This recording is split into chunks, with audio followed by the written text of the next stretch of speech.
Този брой ще видите Драк Рейсинг в Сливен, Бреслау Рали в Сливенския Балкан, Рали Сливен.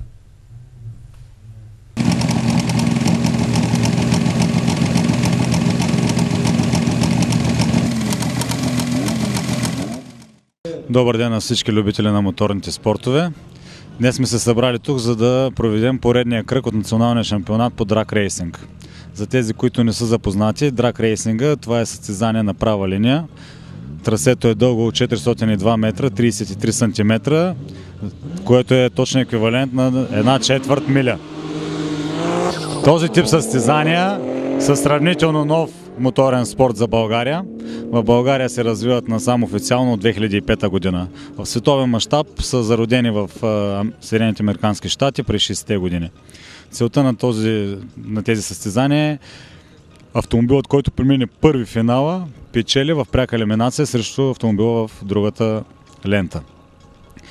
Класовете, в които се провеждат драк рейсинг състезанията в България, са 6 на брой, които са съответно разделени по кубатура на автомобила, възможността за експлоатация на принудително пълнене, възможността за олекотяване и някои други параметри, подобряващи времената на финала. Класовете са съответно А, Б, С, клас предно, клас стрит и клас дизел.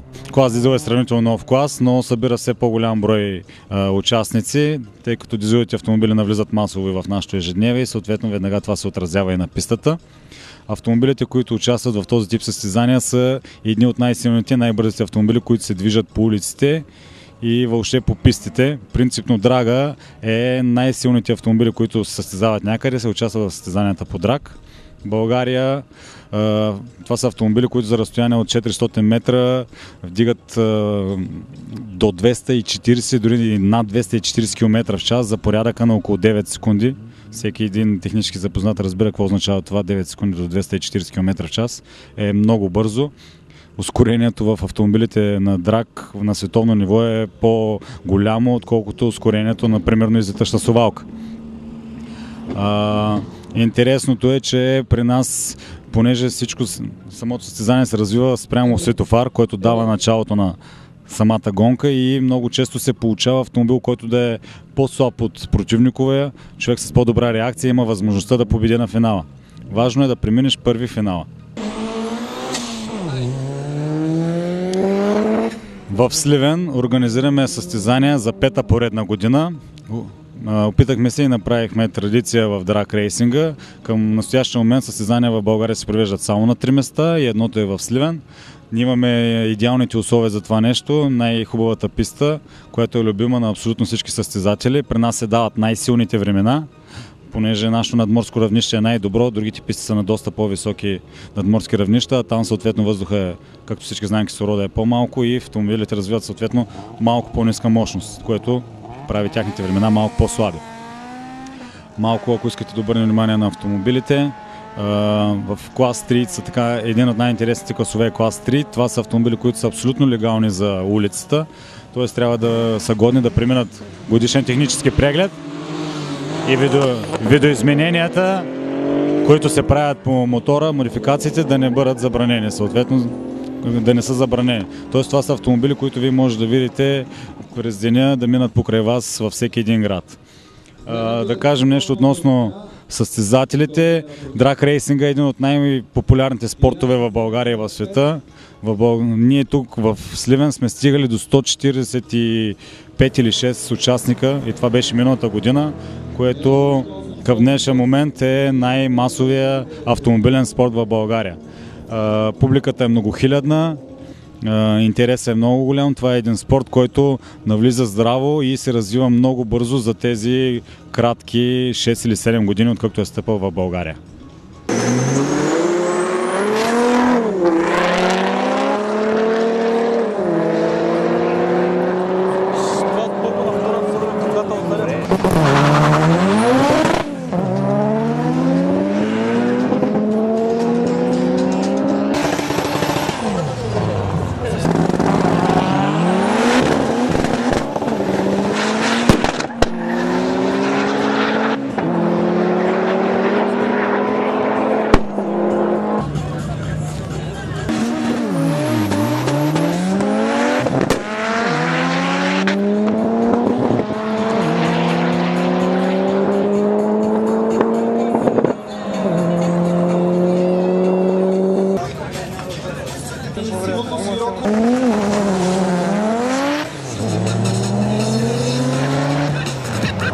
Нищо неочаквано. Здравейте, казвам се Милена Калски. Занимавам се с този спорт от 6 години активно, а иначе това е мое основно хоби. Искам да поздравя всички фенове на този спорт с днешното ни представяне, което е най-силно за момента, с изключение на времето на Николай Златков, което е 9,7.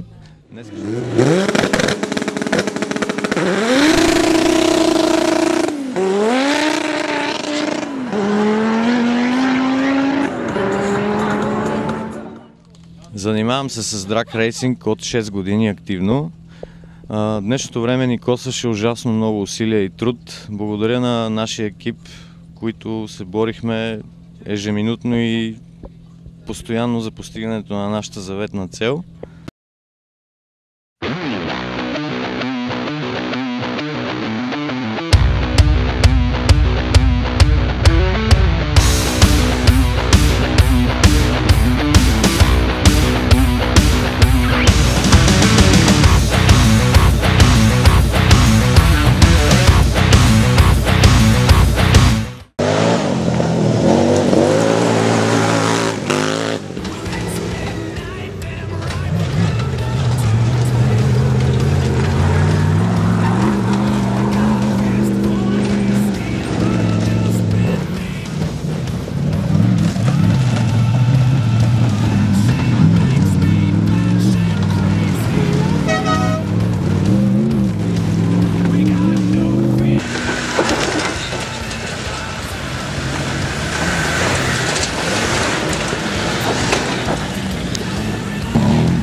Навигацията е трудна. Бяха ни необходими 7 часа, за да пристигнем.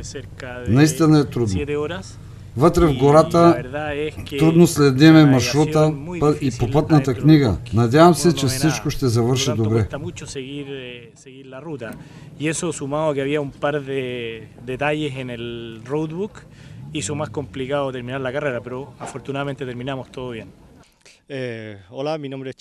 Аз съм Чави. Щастлив съм, че съм в България. Тук всички хора са много мили и гостоприемни. Състезанието е тежко. Работата на навигатора е много тежка. Вътре по трасето не се вижда добре пътя, по който трябва точно да се движим, заради гъстата растителност. Но добре ще бъде, ако завършим състезанието и ще сме още по-щастливи.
Днешният ден беше пълен с много изненади.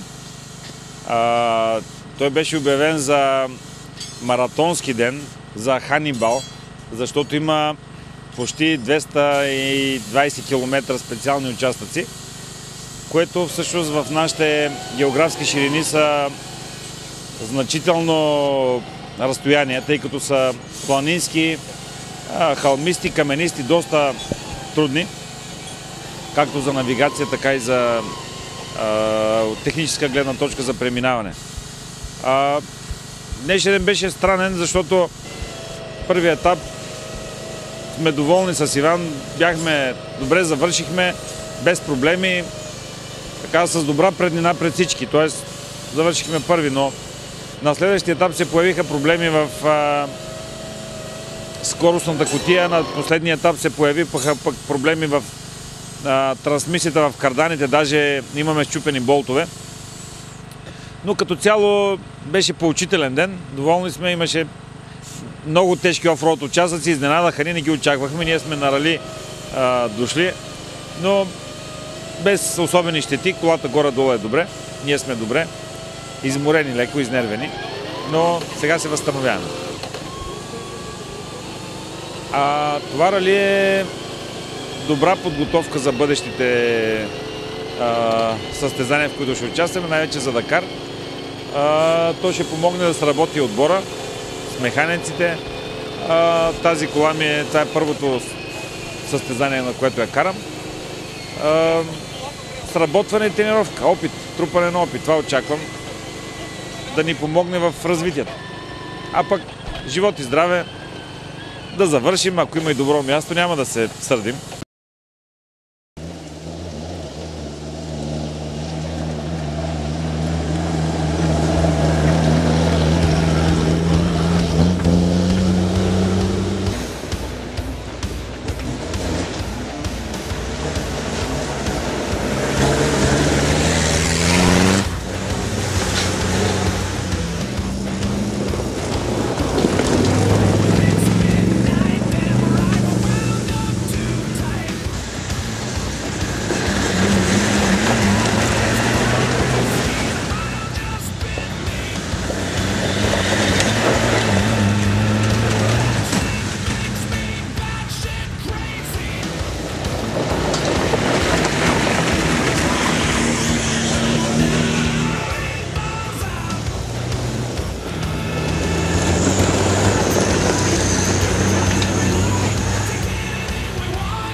направим. Пожелавам ви прекрасно време, хубави емоции и дано до година да бъде още по-голямо състезанието, а на всички състезатели само успешни стартове, успешни финали и хубави дни прекарани в нашия роден град. Благодаря.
Scared again.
Нищо го обиколи, нищо, попелята бе и попелята.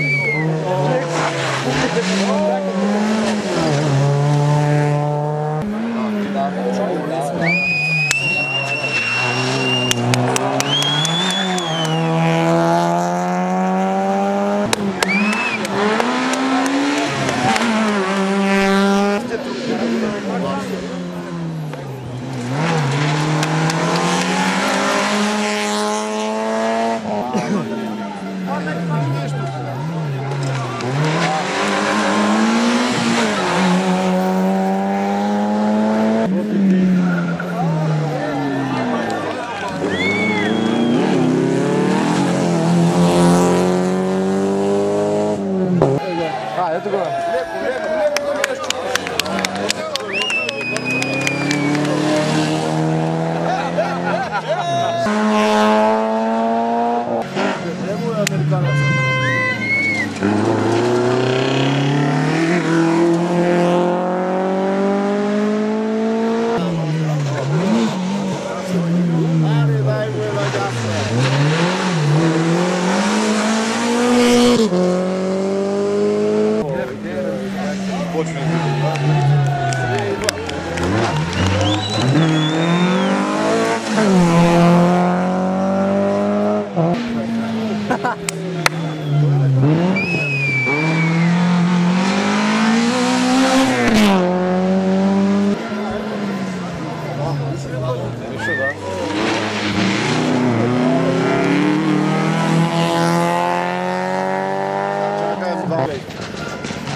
фанта.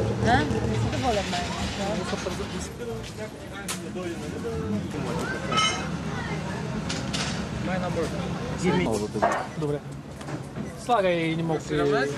Ми като сложи, бе, няма значение. Това му на колата. Те скара ли кай такви скамания, човек? Браво. Ние това разби в колата. Ще се свидно, ако няма катамджия. Да. Аз слабам в колата. Ми жал долу е, човек. Те такви скамания лум като долу е. Затвори се вратата, ако обичаш.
съжаление Георги не успя да завърши първата отсечка, но поне се опита.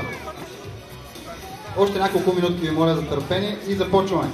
Започваме с екипажа, който се класира на трето място в генералното класиране, трета позиция в класирането за ARC, Крум Дончев и Петър Йорданов.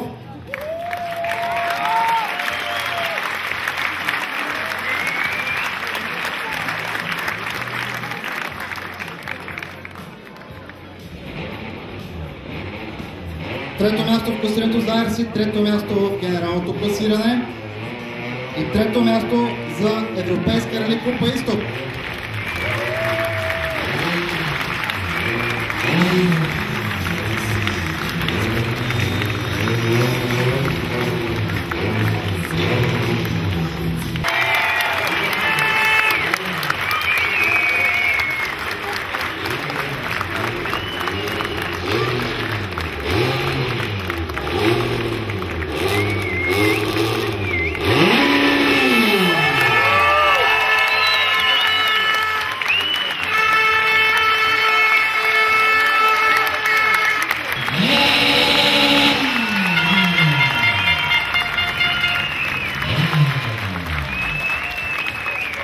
Сливен.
Георги Лазаров ще награди двамата пилоти, спечелили първи място в класа. Моля вашите аплодисменти!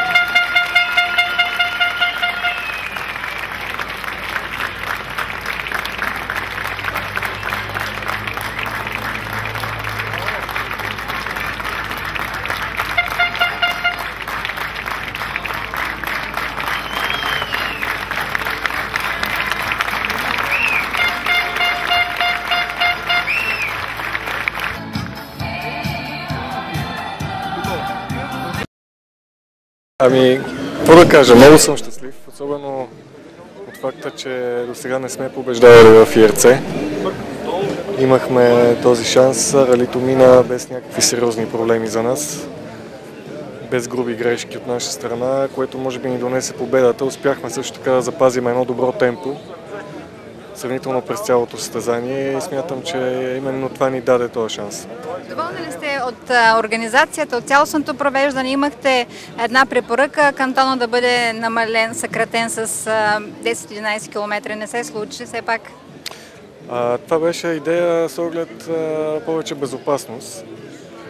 В крайна сметка не се прие. Смятам, че щеше да бъде по-добре за всички да не се кара това парче, тъй като е изключително рисковано. Просто на места няма асфалт, само пясък. Иначе в Сливен състезания с традиции. Тук просто всичко е перфектно. Това, което забелязах, че на всеки старт имаше пожарна линейка, полиция. Думи нямам относно организацията. Казахте, че това е любимото състезание. Остана ли такова? С това спечелихте и още повече публика тук в града? Разбира се. Тук цялата атмосфера е много приятна. Местните граждани от Сливен имат така традиции в ралитата, ходят от край време. Още, може би аз не съм бил роден, когато тук са се провеждали състезания. И действително е прекрасно. Аз се радвам, че сме на финала все пак, защото ралито беше изключително тежко. Видяхте, знаете за битката ми с Димитър Илиев. Удовлетворяваме до толкова, че съм щастлив, че съм на финал. Определено се борих за победата. Второто место не е лошо, но не е и победа. Така че важното е, че сме живи и здрави, защото видяхте колко инцидента станаха. Наистина бяха много тежки условията. Шампионата продължава, Илиев не дърпа много с точките, така че сме доволни. Много малка ви е разликата. Карахте ли на риск или просто се стремяхте да завършите и да запазите тази... Всъщност не преднина, ами малък пасив след Митко, да. Ами аванса беше малък, той такъв се запази до края. С Илиев обичаме да се движим в такива малки разлики. Какво да ви кажа, на риск в нашия спорт има винаги, във всеки един завой. Опитваме се да не поемем излишни рискове, но като цяло, когато разликите са толкова малки и времената са много добри, риски има винаги. Тази година беше съкратен трасето, по-малко са скоростните отсечки. Приветствате ли това? Еми вижте сега, специално Стара река на спускане, аз не съм го карал никога цялата отсечка. Тя беше в адско състояние, бих казал. Имаше много чакъл по нея. Кантона имате. Да. И може би второто минаване на нея щеше да е вече жестоко, убийствено за всички нас, така че мисля, че това беше по-добрият избор да няма втори минавания в неделя. До цяло сме доволни. Вчера имахме така проблеми през преминаването на четвъртия етап. Спукахме гума, но загубихме доста. Това е единственото, което днес можехме да направим, да се доближиме до лидерите и да се борим за третото място. Успяхте? Да, доволни сме, съжаляваме за вчера, понякога се случва, дори и не видях камъка на пътя, просто само го усетих. Като организация тази година и това, че всъщност все пак е кръг от Перси. Като организация състезанието е много добро, много така приятна атмосфера има, много публика, отсечките са страхотни и много трудни. Наистина всичко е страхотно. По-малко бяха скоростните етапи тази година. Приветствате ли това като от страна на домакините? Да, абсолютно. Няма голяма разлика в километража, така че смятам, че всичко е в реда на нормалното. До година ще дойдете ли пак? И със сигурност, да, ще се постараем да дойдем. Както всяка година, Сливен е едно от любимите ни състезания. А до края на шампионата? До края на шампионата предстоят две състезания. Едното е в Сърбия Рали, и последното е Хеброс. Ще участваме в двете и борбата продължава. Как оценяте това състезание, което току-що вече е в историята? Това е голямо състезание, IRC серия, кръг, въпреки големите трудности стана. И затова, за тези усилия, които се положиха, оценявам положително и добре за Сливен, и за организаторите, и за града, за публиката, за екипажите, за това, че те допринесоха за изключителното състезание, което днес се случи в Сливен. Препоръки имате ли? Препоръки винаги има, но за препоръки няма да говорим сега, не е редно, трябва да говорим само за хубавото състезание, което се случи в Сливен и толкова дълго очаквано от обществото и от всички автомобилни фенове на България.